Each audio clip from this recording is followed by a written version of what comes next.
Hey, everybody, welcome into Sports Map Texans. John and Lance here with you. You can hear us mornings on ESPN 97.5 and 92.5. Hit subscribe if you haven't yet so you get all of our Texans content here at Sports Map Houston. Lance, considering everything involving Deshaun, the allegations, the money he wanted, and the way he's currently playing, was it a blessing to get out from under Deshaun here with the Texans? Yeah, absolutely. You hit reset on – look, for different reasons. Yes, because Deshaun Watson was due a huge contract. Well, you already paid him a huge contract, so it didn't matter. He got another one when he went to Cleveland. But you got multiple first-round picks, which, frankly, one quarterback wasn't going to make all the difference in the world after you have all of these issues with the roster. So the roster had to be rebuilt. The best way to do that is with draft picks. So you did get draft picks for it, even though you've given some of those away in the trade to move up and get Will Anderson. You got to reset your quarterback salary to a rookie salary. Yeah, I think it's and then Deshaun Watson, I think there's some question about how much his commitment level is at football and how much of it is lifestyle.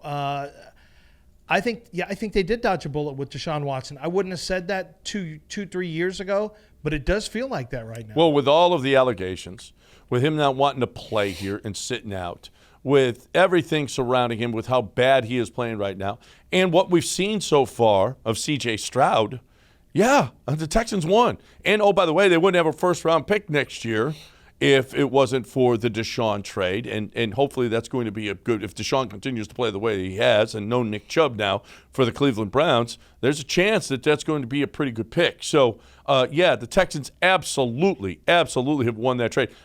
If they could take it back, do you think the Browns and their fans would? Oh, yeah. Absolutely. Yeah, I think they would. I think they would rather – obviously hindsight's 20/20, but if the Browns organization had the ability to take that back, I think they would – that money is not well spent up to this point, and I think Deshaun hasn't made any impact on winning up to this point. Now, we're still football to go, but I think anytime you have an overpaid player who is not playing to those standards, you always look at the quarterback class and say, boy, wouldn't it be great to have a shot at Drake May or Caleb Williams or one of these other quarterbacks and reset the quarterback value down to zero. You can't pay elite quarterback prices without elite quarterback play. Teams are going to have to figure this out because it's too crippling to the